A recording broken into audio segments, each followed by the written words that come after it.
So please welcome Daniel Schmachtenberger.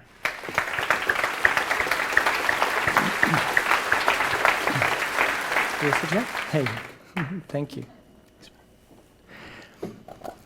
So Daniel, if we just fast forward to 2020, 2030, 2040, 2050, we just really go into the future. What would an ideal hospital look like?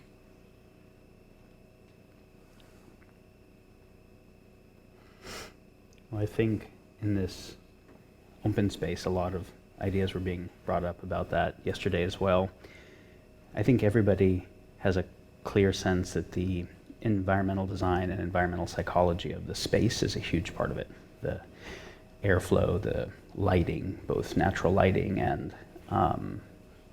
the right spectrum and the right amount of lumens, and really paying attention to the way the environment is affecting the health and the experience of the people in the space, so the actual design of the infrastructure of the building itself. I think the nature of the amount of time and also the amount of time that the providers get to spend with people, and also their training for the quality of time and how they spend it.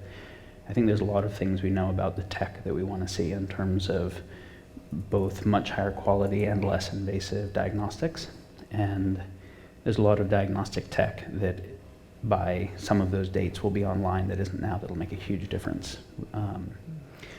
The kind of dream of Theranos that they didn't really have the tech for, there is tech that will achieve things like that. There's a company called Gene Radar coming out of a company called NanoBioSim that I think will probably make huge progress in that time, and other tech like it, where instead of needing reagents to be able to do blood labs, we can simply do chip-based amplification. And so a single drop of blood can be able to measure every biometric.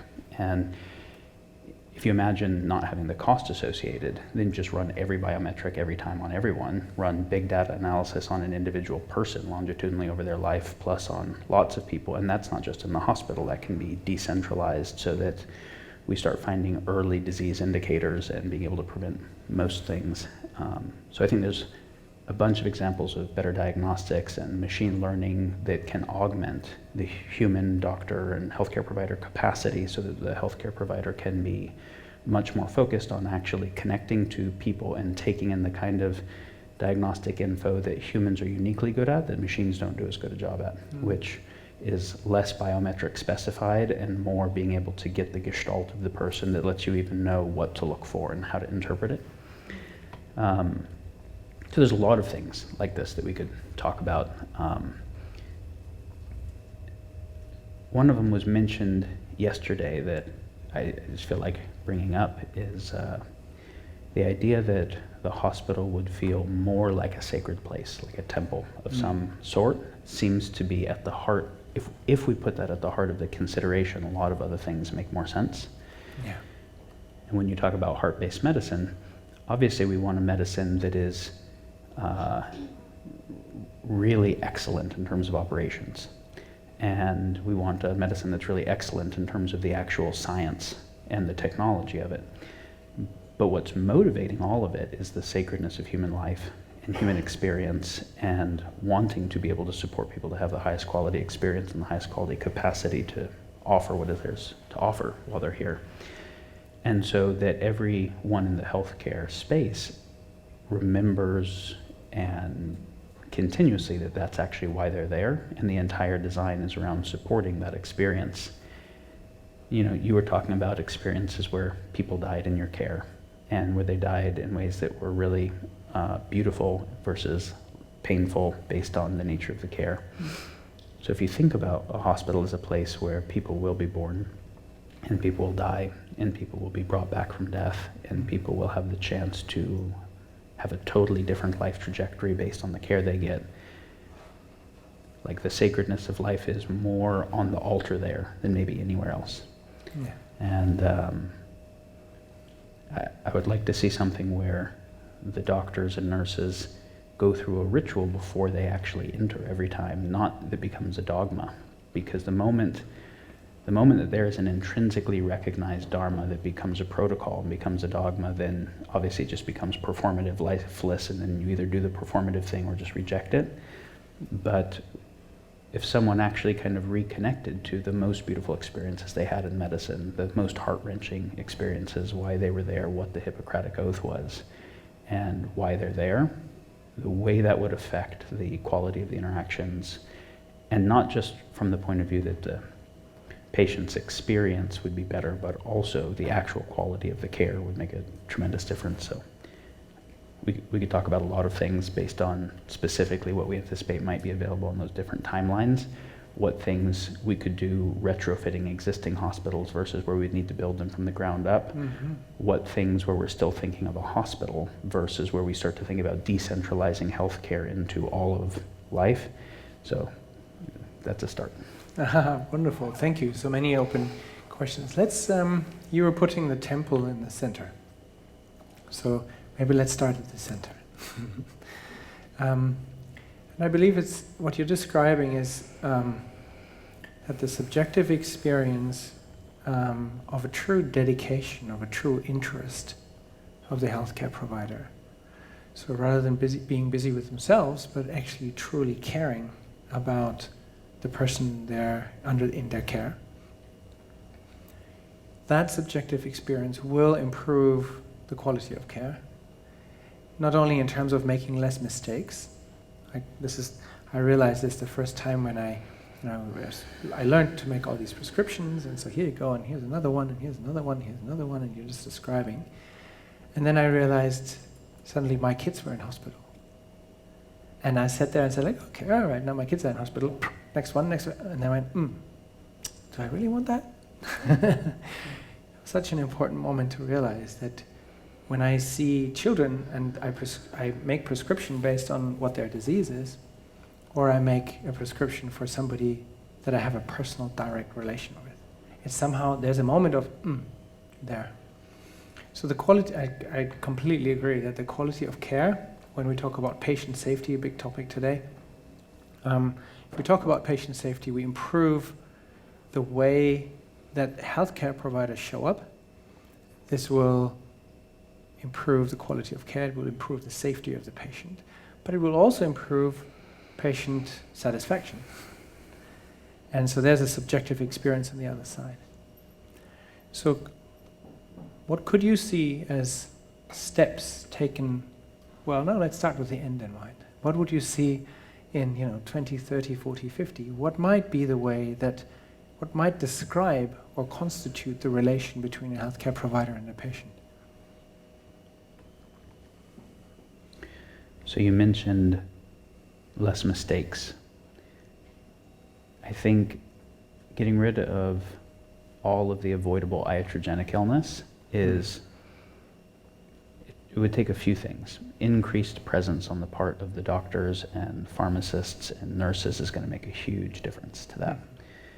It's not only that, though. It's also the medical training up front. It's also removing the financialization of medicine that ends up influencing the training and the incentive structures of the doctors. As long as the hospital has to have the doctors seeing more people per day, or in private practice you have to see more people per day, the mistakes are just going to go up. So some of it can be addressed at the bottom-up level of things individual doctors can do. Some of it really has to be addressed at the top-down level of the major top-down institutions that are affecting medicine and optimizing for something other than quality of care.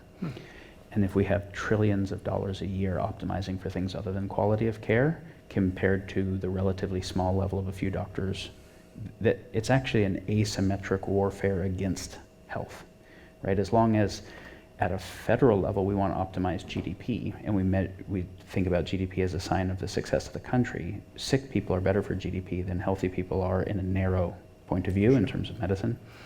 And obviously this is the same for a pharmaceutical company's incentive or things like that.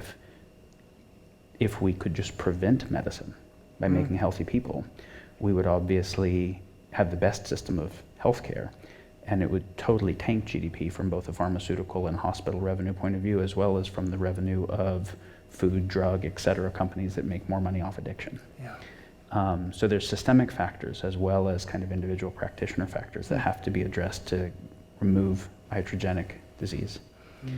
And then, as you're mentioning, the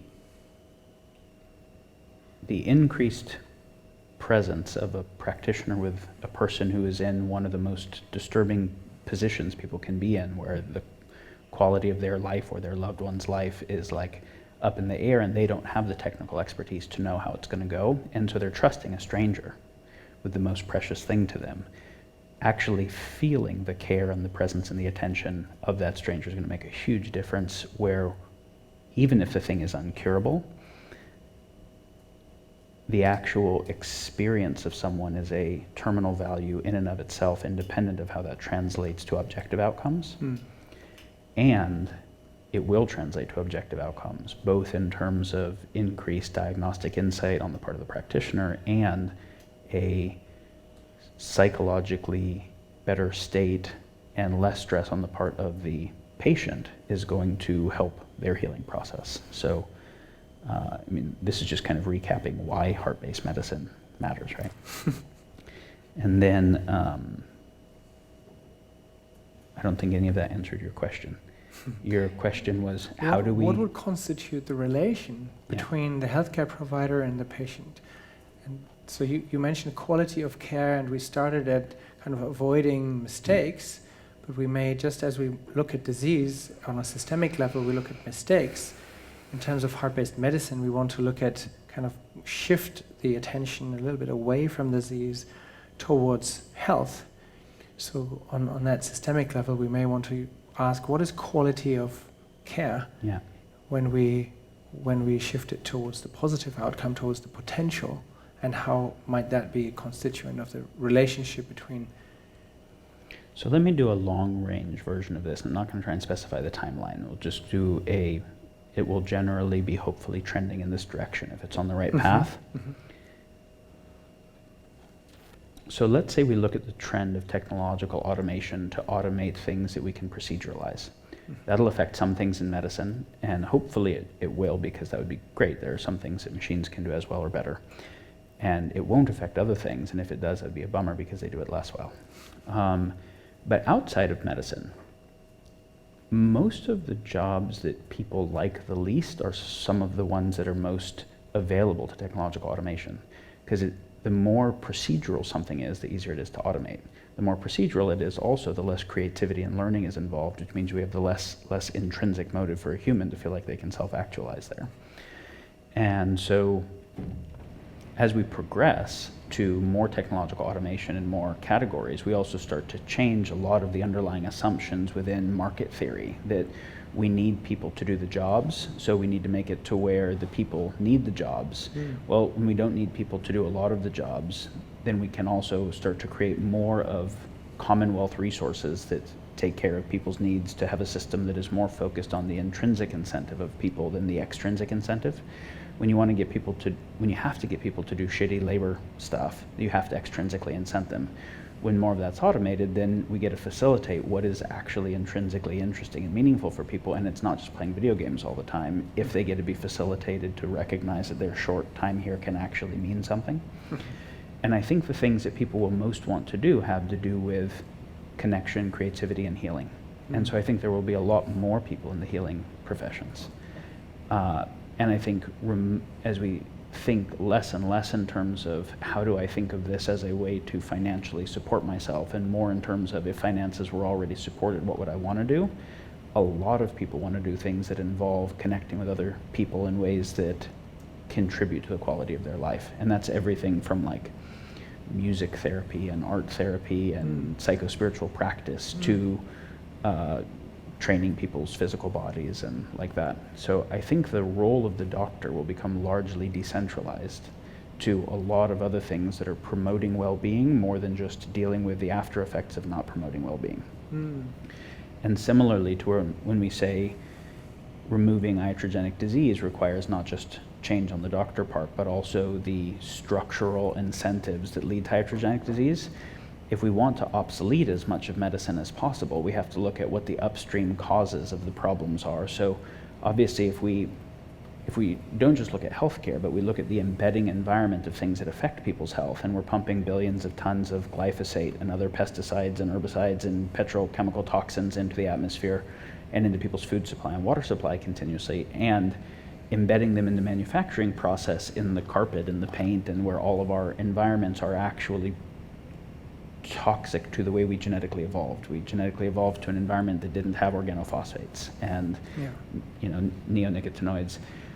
Being able to change those things also obsoletes so much of the things that are upstream contributing to so much of the chronic complex illness. Then you start to think about the changes in agriculture to actually remineralize topsoils and affect the microbiome of the topsoils and the quality of the food that's coming out. And again, we have to ask, can we have healthy people in a society where almost everyone is stressed out due to macroeconomic pressures and due to socio-political instability continuously? And so there's still going to be situations where no matter how well we design it, somebody falls and hits their head and we have to deal with that, or something that we haven't been able to tend to comes up. But most of the causes of illness are actually structurally induced at scale in ways that are affecting everyone, and you actually can't even avoid currently. So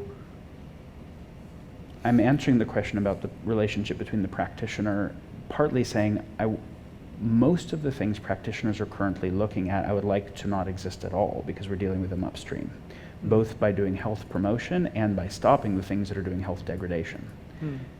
So that's the first part. Then we can get into when disease is manifesting and we need to deal with it, what that looks like, but we would like to mostly just shrink that category. Thank you. So before we go, we will definitely need to talk about the wider picture of healthcare or healthy life, and the question of how might we, if we were to be able to redesign the healthcare system and just completely kind of clean the table, start out of the box, what could it look like? And those will be questions that we would need to answer, and let's come back to those. So if you allow, let's stay a little bit longer with the environment that is kind of closer to us right now before we redesign everything. So when I look at the relation between the healthcare provider and the patient, one of the obvious changes right now, and you alluded to this, is the automation of healthcare. So more and more processes that just take knowledge. So all the things that I learned in medical school in terms of data to be memorized, all the effort it took in the initial years of my existence to go through paper cards and finding that paper in Paris and filling out a form and ordering it from this library in Paris, and 4 weeks later the paper would arrive, and now everything is available online, and we have search engines and text mining, and we can integrate all of this, and some fantastic new technologies already collecting information and processing this information for me. So that's one element. So how am I going to deal with data now? I sometimes feel like I'm in a data crisis, actually. In the beginning it was a problem to find information. Now I feel like, whoa, I have enough, I can't process more. So that's a huge development. And another huge development is the technological impact. So all the devices that we have, all the techniques and technologies that we have, that actually seem to have more authority than my own clinical assessment. So I used to, actually do a crazy thing and examine patients, Now when I examine a patient, and if there's something, I would have to validate my finding by some kind of technology. So if I feel that there's something, I feel the liver is a little bit larger than I would expect, then the next step would be to get an ultrasound to validate that that's the case. And it used to be that was the finding. So somehow the technology is becoming the reference point, is the kind of the objective measure, and whatever we do as human beings is measured against technology. This is worrying to me. Do you see that the profession of the physician will be replaced by technology at some point? Are we going to have a robot where I just, like the little photo cameras that you had at stations where you sit in and you get 4 pictures. And so I just walk into some station or some office, and then I put my finger in, I take a bit of blood, and maybe take a little swab of my epithelium in the mouth, and there you go, and 2 minutes later I get some report. Is this the future of medicine? Hopefully, yes and no. There are things that machine learning can do really better than human cognition. There are things that human cognition do that machine learning can't do at all. Whether we get to artificial general intelligence or not obviously changes that story a bit, because then we're talking about things that are less like machines and more like other kinds of beings. I don't think we're close to that. So we're just talking about machine learning, and machine learning mostly that is narrow in type. And so what I think that means is that the machine learning and the diagnostics augment our capacity radically in good ways, in the way already your stethoscope and your microscope and your, whatever tools, your glasses you're wearing right now are augmenting your capacity, and it's just continued tools that can do that. So we learn new metrics, new biometrics all the time, parts of the body we didn't even know existed, or parts of physiology, or new types of proteins, and then they're like the center of everything and they're super important. We can anticipate that that continues for a long time. That 10 years from now, Nobel Prizes will be won about like breakthrough stuff that we don't even know about right now that will be the main stuff to look at. And so there's no way we're testing that right now, and there's no way that the machine learning is paying attention to that, and yet some of it still comes through a kind of heuristic or intuitive sensibility where you're feeling the liver and you have some sense, even if the liver enzymes don't indicate it or whatever some other test that we don't currently have does. So I think that the human capacity for general intelligence, which includes intuition and things beyond what we currently have metrics on, becomes increasingly important as we're able to offload more of the specialized narrow intelligence. So then the role of the doctor, the practitioner, is largely one that intermediates between really being able to connect with the patient in a holistic, generalized, intuitive, and obviously enough cognitive knowledge to even know how to use this database way, but then doesn't depend exclusively on their own memory. We already don't. We already offload it to books. It's just much better versions of books and papers. And when we think about the idea of the information singularity, there can be so much information that no one can be a specialist in any topic. There's 100,000 journal articles a year in the topic of my specialty, so already humans are irrelevant in the information ecology. We don't really need to, the data isn't what informs our choices. The meaning of being able to put the data of lots of things together does, and the meaningfulness is a second or third derivative of the data. If we can have the machines not just data mine and find the articles, but also be able to make sense of what a lot of those articles together inform as far as treatment goes. So one of the things I want to see the technology get a lot better at doing is being able to do the kind of processing it can, so that what you're studying is a higher order synthesis of the information out there that you actually can keep up with. So I see an information singularity much faster than I see a meaningfulness, which is a derivative of the information singularity, which then the doctors are going to be paying attention to, and the researchers are working on helping to make sense of factoring general intelligence. So the fact that we will be able to use increasingly good cameras on an iPhone to look at a skin condition, use image recognition to automatically diagnose the thing at a distance, that's awesome. Yeah. And there are both things that won't do in terms of physiologic diagnosis and in terms of the quality of connection. And both of those are very important. So I think we were talking the other day a little bit about how important it is that we don't automate in ways that lead to more isolation, especially in the name of healthcare, when isolation is one of the #1 causes of healthcare issues in the first place. Mm-hmm. Thank you. So when you talk about the availability of technology and how this technology may kind of support our decision making and will make it easier for us to provide meaningful health care, and we talked about the temple as in the center of the hospital, if you like, is there a sacred space for the human being as a healer? A space that can structurally not be taken on by automation?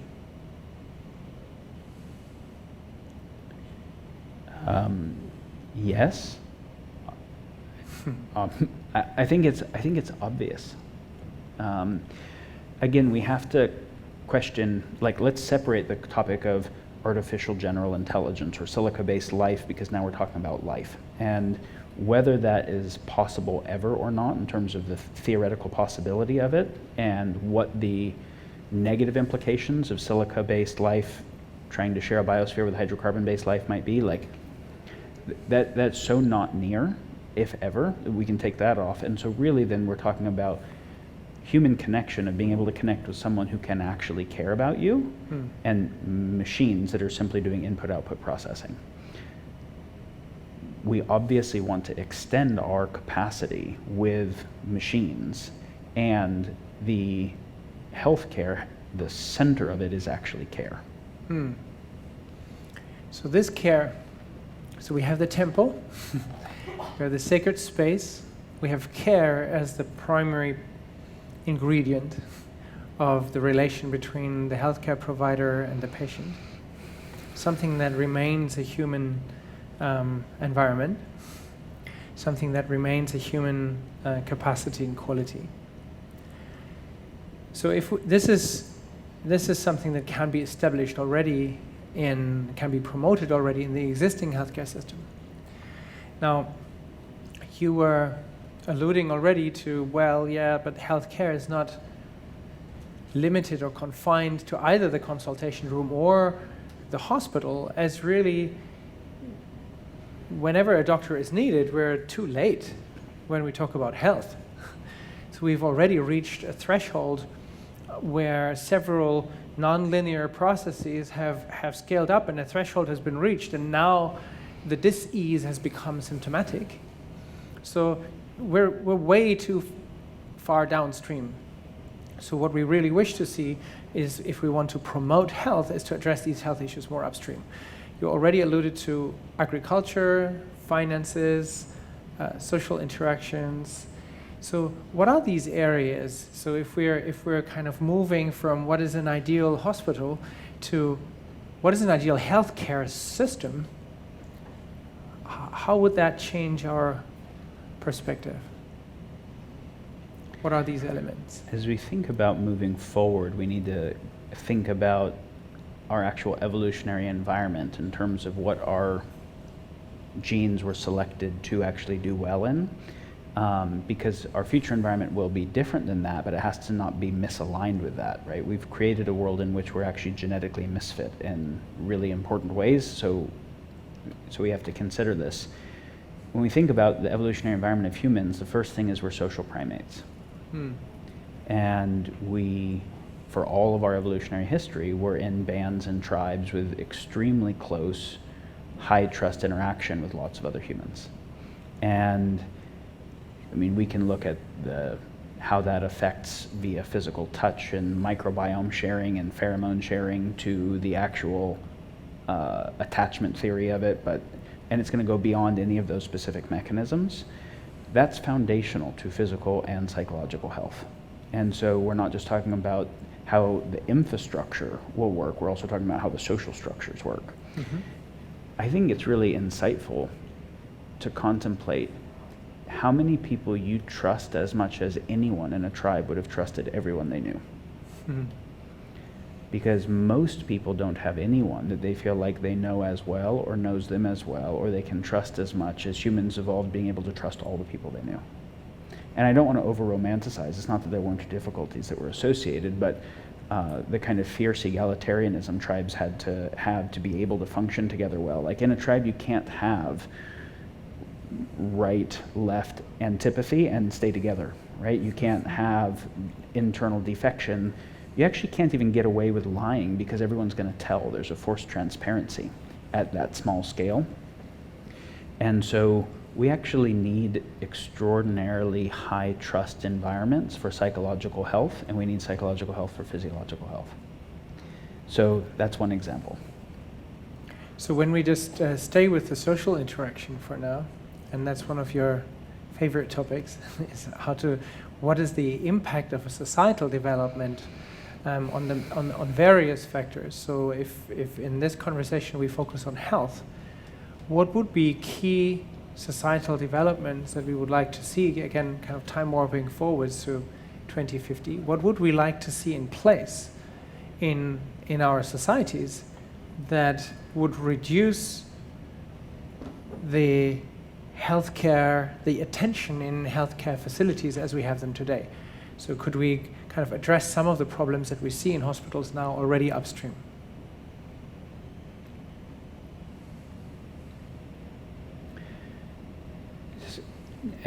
It's funny to kind of think about what examples to use because it's pretty much everything. It's like every building material we use, almost every building material, outgasses volatile organic compounds from petrol derivatives that are either neurotoxins, endocrine disruptors, or carcinogens. So it's the restructuring of the entire materials economy and materials supply chain to not be polluting the indoor and outdoor environment. It's that the actual photic spectrum of the light that we're in is unhealthy for us because we don't just photosynthesize vitamin D, nitric oxide, and cortisol, and so many other things are regulated by not just the total amount of light, but specific frequencies of light and timing of light. It's like the nuclear family home structure, the nature of economies of scale, moving agriculture far away, where even if it was organic, which it generally isn't, it's old. It's been actually undergoing entropy since being picked for a pretty long time, which means nutrient decay, let alone lack of interaction with the soil that not only has a kind of psychological regeneration, but microbiotic effects. Like, we can see that market forces moved the world to a place that optimizes for market forces, and they optimize for addiction and comfort rather than health or well-being. And I think this is a really important thing, is that comfort and happiness are not the same thing. But as soon as one of the effects of kind of the Enlightenment was moving into the domain of objectivism and things we could measure. Well, we can actually measure metrics of comfort, like how bouncy the shocks in a car are or whatever, more than we can measure subjectivity, which we can't measure at all. And it gets into existentialism of what is a meaningful human experience. And so we start optimizing for comfort, and you actually make shitty people when you optimize for comfort, because psychologically good people are people that can actually hold a certain resilience in the presence of discomfort. So you look at the wisdom traditions that had sweat lodges and ayahuasca ceremonies and combo ceremonies and sun dances and vision quests, which were all actually induce really intense discomfort to be able to find a self-transcendence in the presence of it, in the same way that you don't get strong people by not lifting weights, right? You actually have to hormetically stress the system to upregulate its regulatory capacity. You have to psychologically stress the emotional system to learn emotional intelligence. And so there's so much of the in the name of comfort that is just actually making maximally entropic humans. And the same with, like, supposedly market theory says people will demand real things that are actually going to enrich the quality of their life, like food and whatever. And then that will create a basis for people to create supply, and the best supply will end up getting upregulated. But of course, as soon as we start recognizing economies of scale on the supply side, and the supply side becomes a much bigger organism than the demand side, and it is going to benefit from more profit, now it wants to figure out how to manufacture artificial demand that wasn't there. So then the business has the goal of maximize lifetime revenue of a customer, and I maximize lifetime revenue of a customer by driving addiction starting in childhood.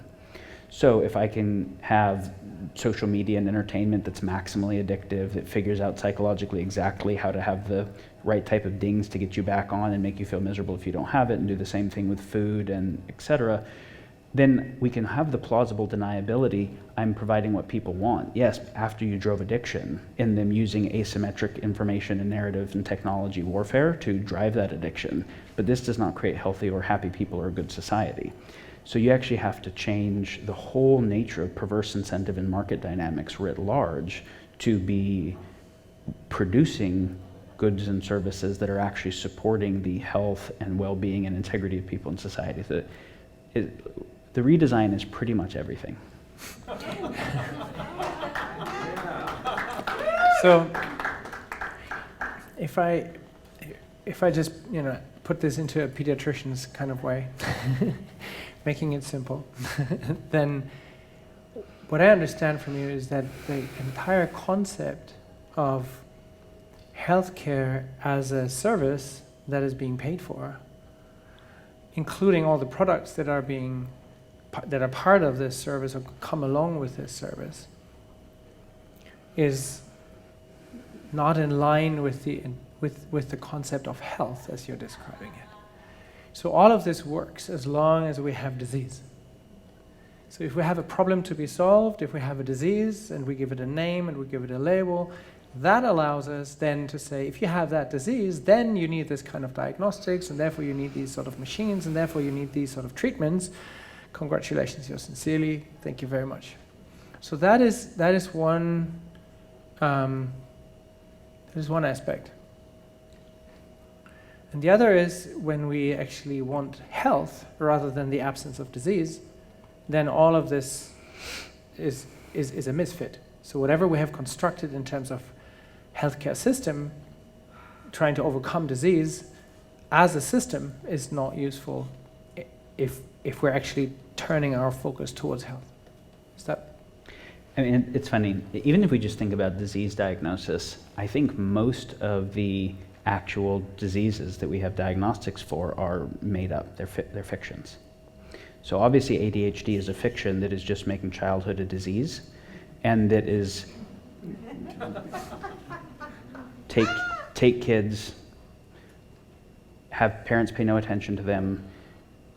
If you think about what the fuck school is, the way that we have it structured, it's these little people don't make money yet, and so they are possibly future assets in the financial system, but right now they're liabilities or debts on the future system. So we want the least number of productive class people to monitor the most of them possible. So 1 teacher to 30 of them, typically a low paid person, because someone that could do something more profitable, we'd rather them generating more profit, to get them to the point where they're part of the productive class. And as soon as they're too old to be the productive class, and again, we want to ship them off somewhere where 1 low paid person takes care of lots of them.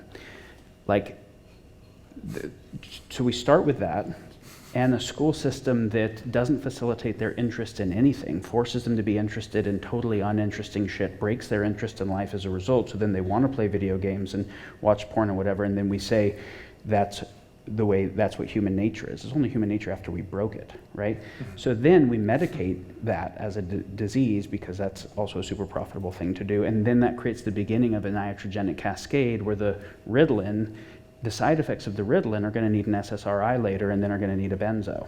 And then that person's fucked for life, but the profitability is quite high in terms of lifetime revenue. Because if I drive, rather than helping people be healthy, if I override their system in a way that's going to cause ongoing addiction, because they can't get off that benzo because they're going to have rolling panic attacks if they do, way worse than their anxiety initially ever was. But the side effects of that are another drug that we also sell. That's just called an upsell or a cross-sell, which is just good business.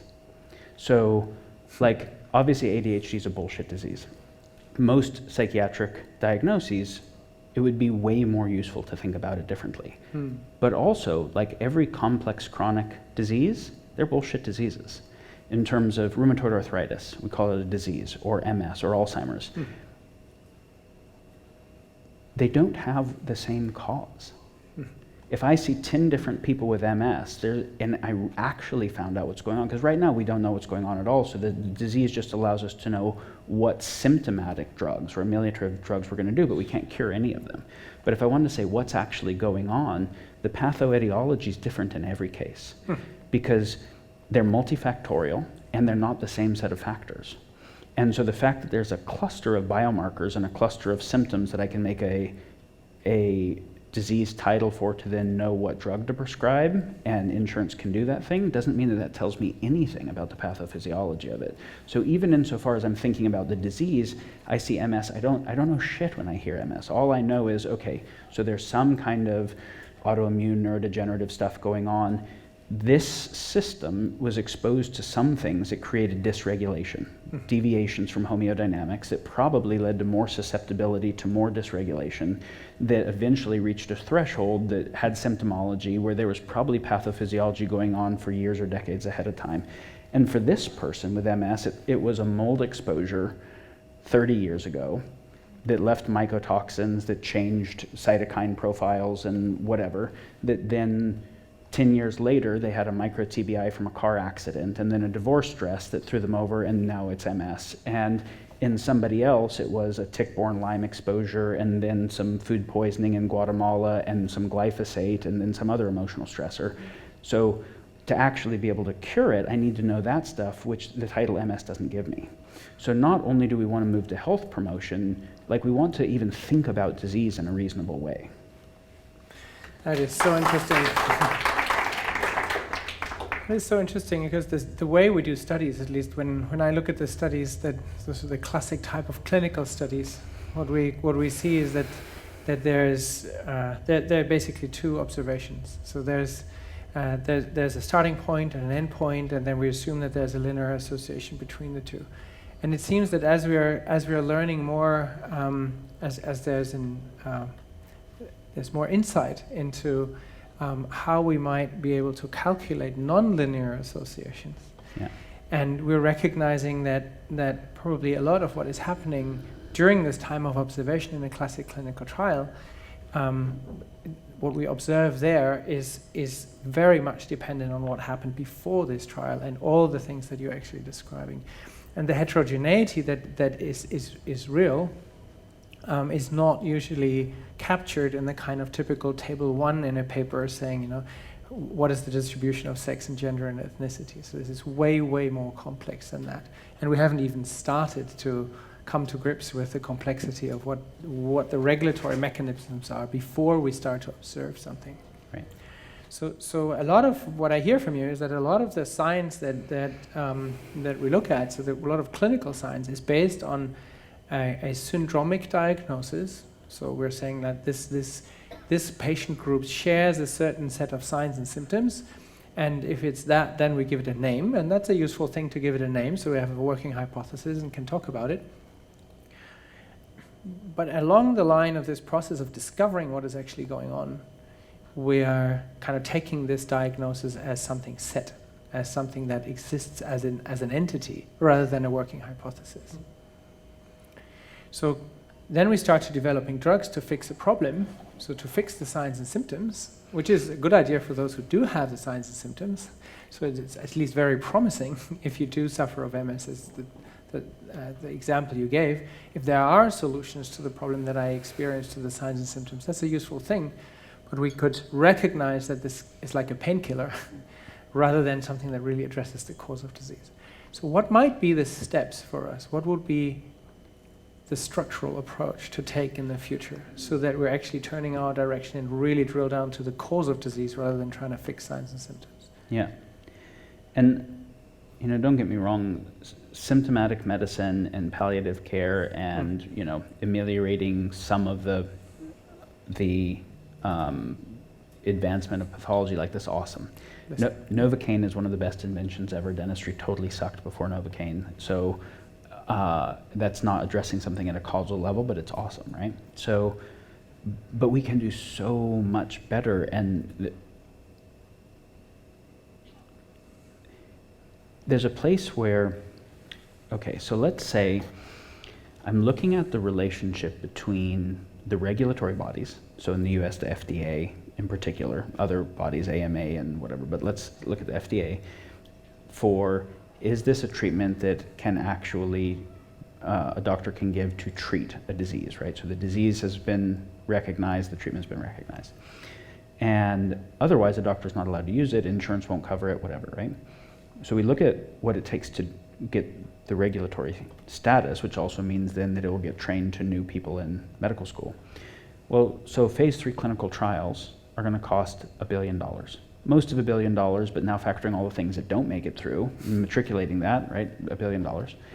And so the only way to ever be able to recoup that money is if I can patent the thing, because otherwise someone else who's just competing on cost of goods and they didn't put the $1 billion up is just going to beat me.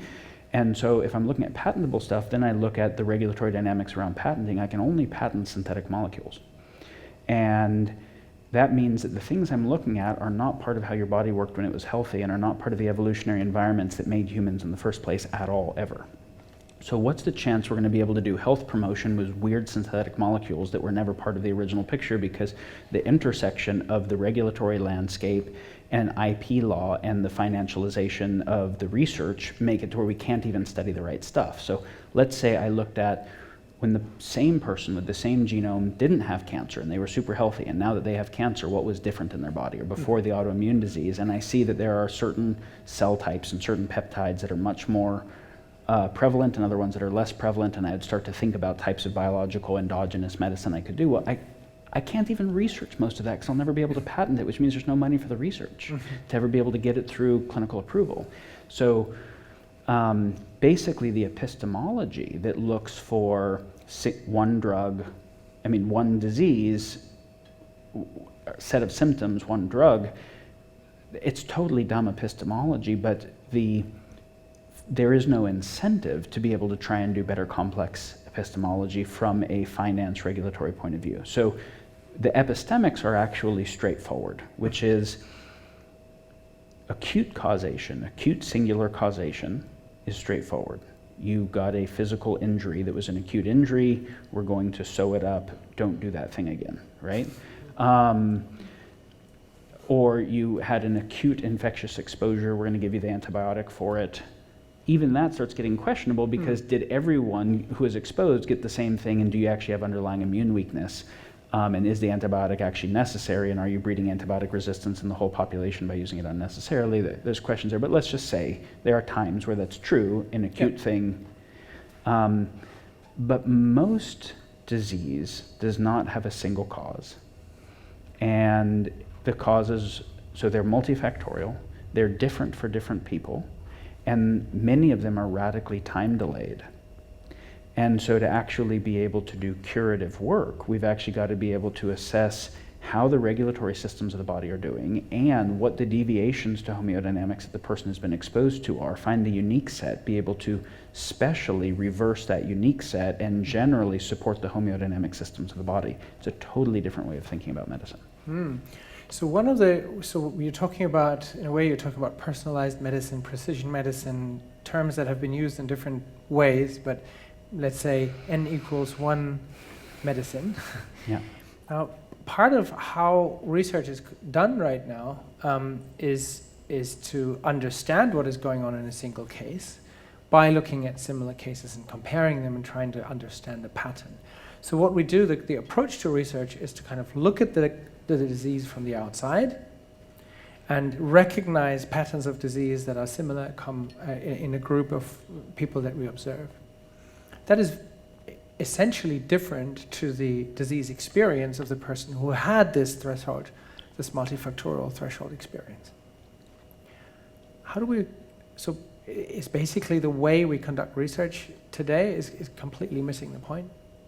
It's not useless, right? Like, Thank you. clinical trials aren't totally useless. Being able to do variable isolation and seeing what that variable does across the distribution of all the other variables gives us an insight, right? So when we do a clinical trial on a drug compared to a placebo and we're trying to see, is there some effect beyond the placebo, and we see there is versus there isn't, there is indicates that there is some mechanism that's occurring. That's kind of all it tells us, that there's some mechanism. But the fact that there's a Gaussian distribution of the response curve where some people have great responses and some maybe have terrible responses is a result of lots of other things that are going on that we don't recognize, so they just get put under a bell curve. And it would be much more interesting if we could start to figure that stuff out. Well, you can't do that with variable isolation on a large population. So now when I move all the way to N=1, where I'm looking at a population of 1 and trying to look at all the variables and look at how they make sense together, I've got to Now I've got to use complexity science. I've got to use much more advanced kind of statistical modeling. But there are ways of simplifying it, because we know that if I just try and do the brute force computation, there are things we can't measure, right? So I can put a QEEG on you, but I can't see subcortical structures. There's no good way to see that in real time. There's lots of proteins we can't measure. And there's shit that we just don't even know that we don't know about yet that is a huge part of it. And if I tried to run optimization on it, it's not computable. These are NP-hard problems. But I can collapse that entire space to ways of thinking about it that make sense, which is the system not getting enough of something it needs? Is it getting too much of something to be able to process well? Like, this is kind of Chinese medicine, Ayurvedic medicine basics, but that we can modernize. So is it not getting enough of something? Is it not getting enough exercise, rest, love, affection, sunlight, micronutrients, macronutrients? So let's say we look at micronutrients. We need to think about subclinical deficiency as opposed to clinical deficiency. So most people don't have scurvy, right? That's awesome that they don't have scurvy. But if we look at optimal vitamin C and then we look at scurvy, there's a pretty big range in here that is don't yet have scurvy, but that is suboptimal. So we'd call that subclinical deficiency, where being able to augment those levels would make a difference. Now, because I've got so many micronutrients to look at, if I just try to control that one variable and look at decreased all-cause mortality or whatever, it's going to be really hard to tell, because that one thing also needs bioflavonoids synergistically to work and is going to interact. Like, there's so many other things going on. So if I start to look overarchingly at, are we providing good nutrition, and is this person absorbing and assimilating it, and dealing with subclinical deficiency, also toxicity. So until we have re-engineered our supply chains, do I want to look at the exposure people have to heavy metals, to VOCs, to mycotoxins, also to infections that are subclinical, meaning they're not creating acute medical symptomology, but this is not a normal part of a human microbiome. And when we look at an H. pylori or an HPV or an EBV that we know have statistical correlations with diseases that are chronic infections, there's a gazillion other things that do. Functional medicine and kind of functional infectious explorative medicine are starting to pioneer this more than general medicine, but this is too much of something that the body shouldn't have. We can do stuff about that. So there's a way of taking this entire search space and optimization space and having some kind of heuristic diagnostics that are able to do a lot of the work more simply. We can also think about the primary regulatory mechanisms of the body and how to look at the robustness of them, which indicates everything that's going on. So, like, I want to be able to look not just at the homeostatic state, is your vitamin D, your heart rate, your cholesterol within a level. I want to look at the homeodynamic capacity, that when I stress it, how far out does it go and how quickly does it come back? Because if we don't just want to define disease, we want to define health in a way we can measure. If we want to start to think about the objectivity of it, then I would define health as related to the robustness of the homeodynamic regulatory mechanisms. How much stress the being can be exposed to without going into pathophysiology, without deviating from the homeodynamics. So that's a different set of tests. We need to stress test stuff, right? And so I would like to see more of those things. Then we can define disease as some of those homeodynamic markers are actually out of range and pathophysiology is occurring. Aging is not yet disease, they're in range, but there's less robustness, which means more susceptibility to disease, meaning smaller stresses can cause larger strain. And so then the kind of anti-aging preventative health promotion work is just increasing the robustness of the regulatory mechanism. So we both want to measure and think about the body's regulatory dynamics and how to promote those generally, as well as look at the specific causes of pathology and how to reverse them specifically. Beautiful, thank you. So when you're talking about homeodynamic systems, so basically the regulations, all the different regulatory processes going on within a body that maintain some sort of range of what we perceive within the realm of ease rather than dis-ease, which is probably then at the outliers of the Bell's curve. So when we look at these regulatory mechanisms within a system, we still assume that body is a closed system. And I wonder from what you said before whether that's actually an assumption we should take, or whether we should also look at a perspective that assumes that this body has probably some mechanisms that run within, but probably also it is at least susceptible to or interfering with mechanisms that are around that body. So in this, okay, so let's look at layers of holisticness or comprehensivity and consideration. So we can't just do the vertical slices called neurology, gastroenterology, rheumatology, oncology, because most of the complex things occur across those. Yeah. Right? If we look at gut-brain axis dynamics, that's gastroenterology, neurology, immunology, rheumatology, all mixed together, where no specialist is going to see the thing, right? So we have to look at the interaction of all the body systems.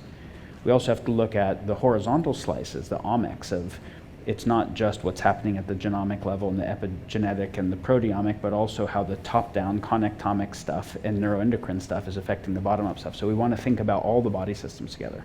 But then it's not just the body systems of the individual, it's the body and mind, psyche, emotion, spirit of the individual, right? So we want to be thinking about how all of those interact. But then it's not just the individual interacting with the greater world and universe they're part of, both physically and psychologically, right? Metaphysically.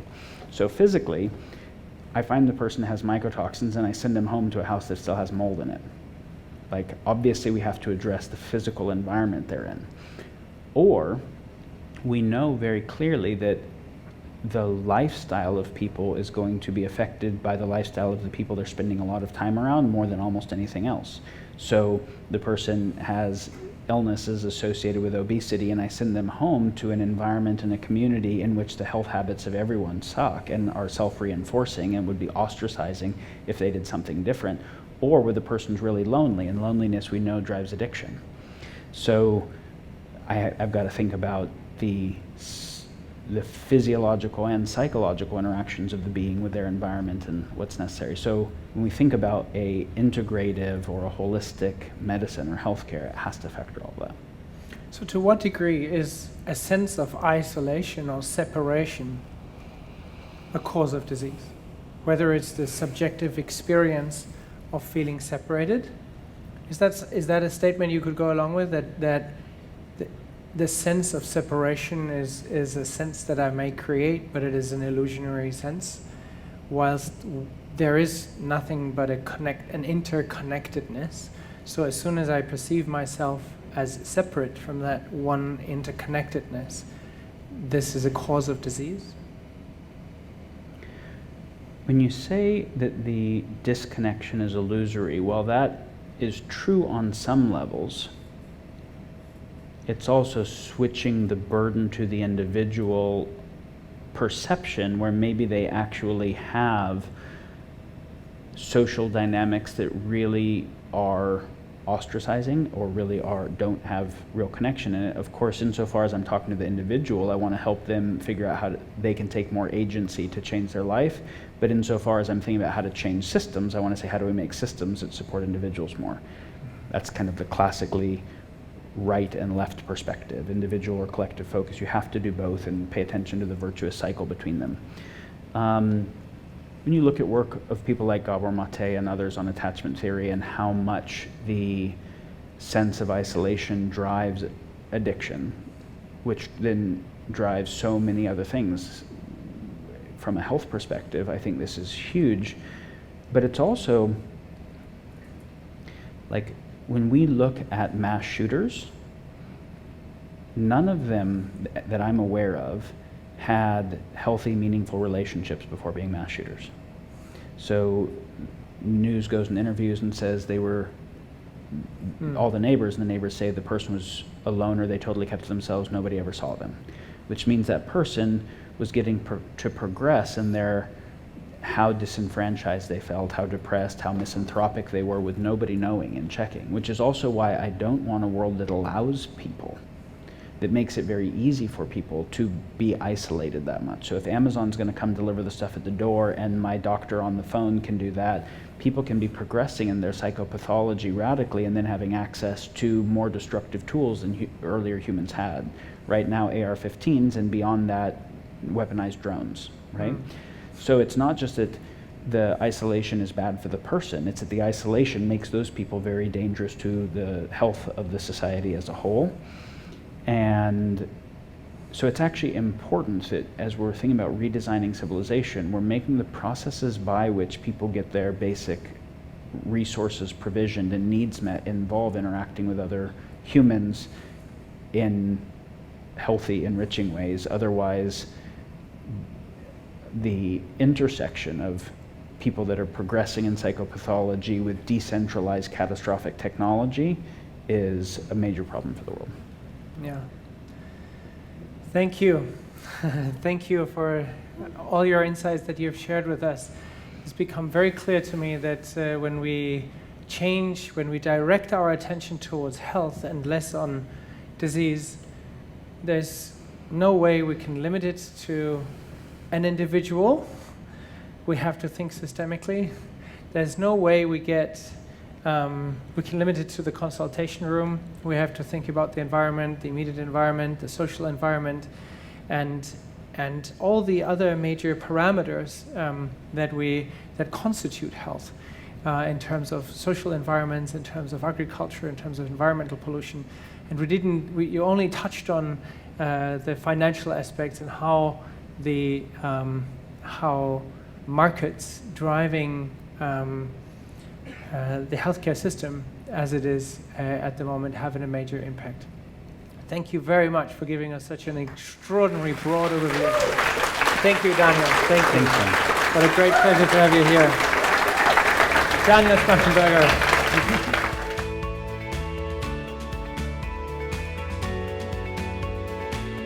This has been a Heart-Based Medicine production. Thanks for listening.